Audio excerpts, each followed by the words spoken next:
Let's bring in our political panel. We're joined today by T.W. Shannon. He's a former Republican Speaker of the Oklahoma House of Representatives and a Newsmax contributor. Also joining us is Lee Nevis. He's a Democratic strategist and the owner and chief strategist for Cross Currents LLC.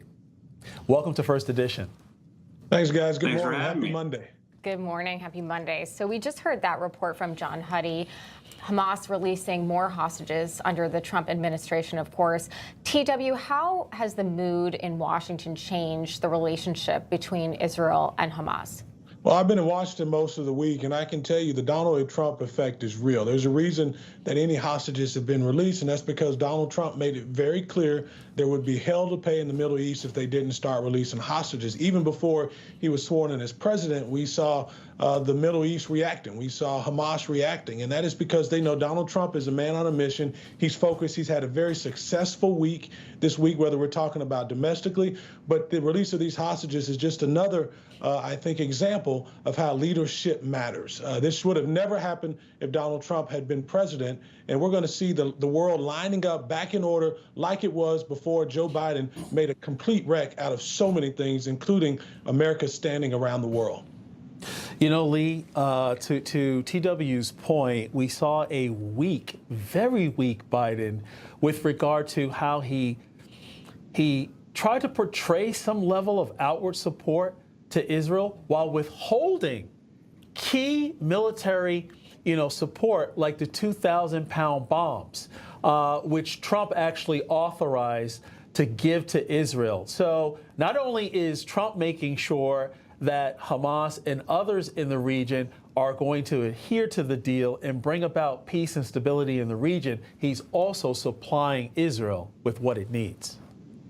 Well, I mean, look, I've talked about this on here before with you guys. This is one issue where I have no problem breaking with my party. Israel 100% has a right to protect itself, and to be perfectly honest, I think Hamas and Hezbollah should be wiped off the face of the planet. They are terrorist organizations. They are not here to play nice. They're not here for us to be friends with. Their one goal is death to America and death to Israel. And I think whatever president, be it Biden, now Trump, whatever, their number one goal should be to eliminate both those organizations.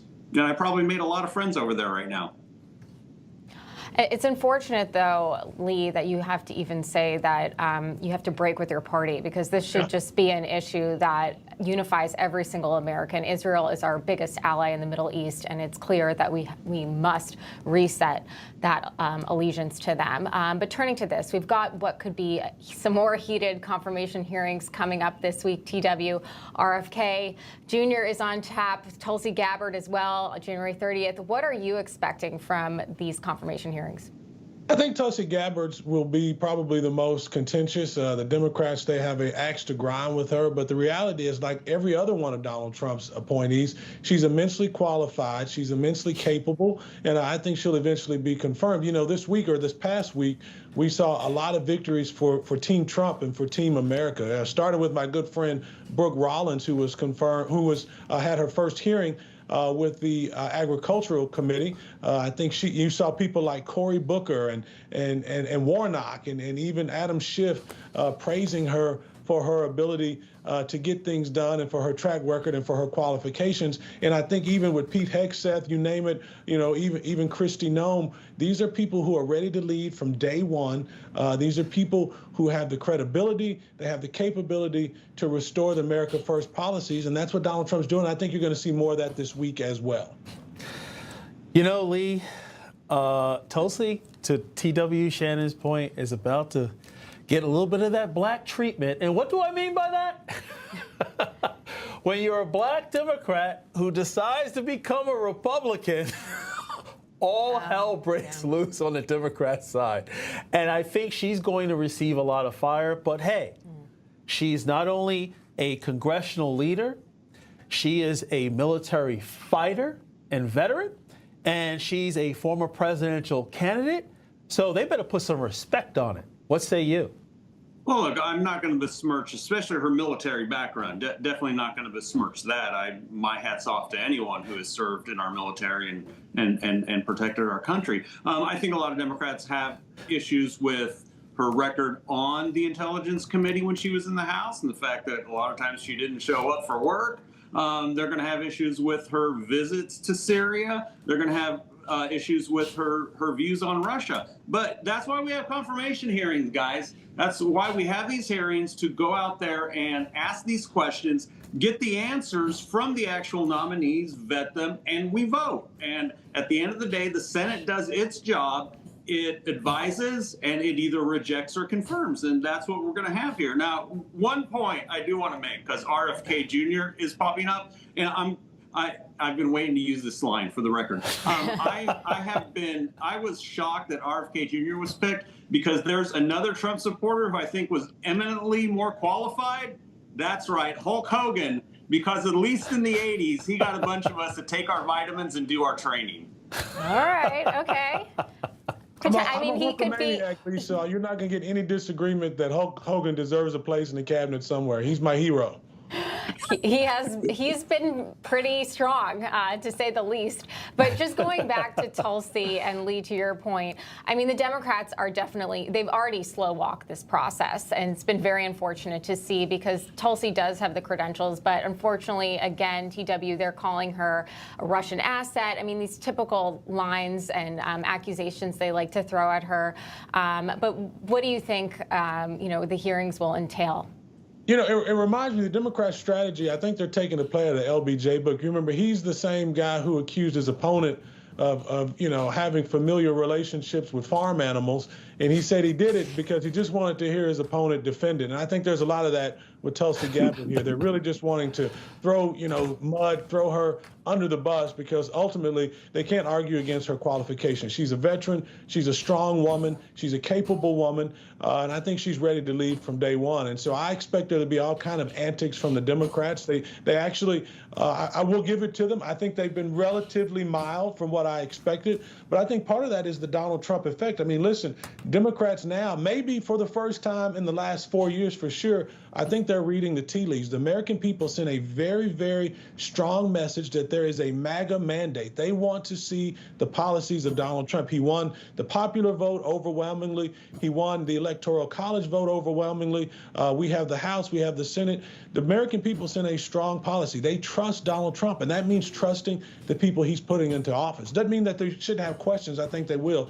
But I think ultimately all of Donald Trump's appointees are going to be confirmed, because the American people have spoken. If the Democrats are smart, they may start listening to the American people for a change.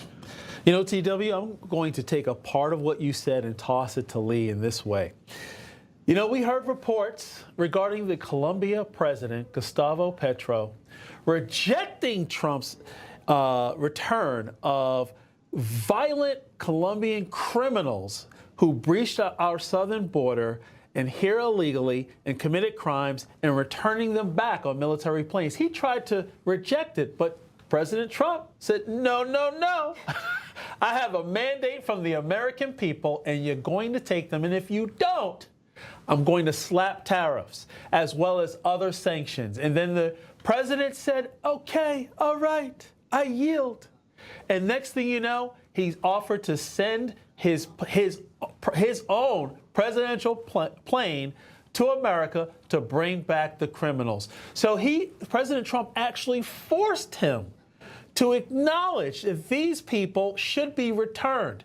So I think Democrats, if they're smart, that is not a battle that they can win. Why? Because the mandate was strong. We don't want illegal criminals here.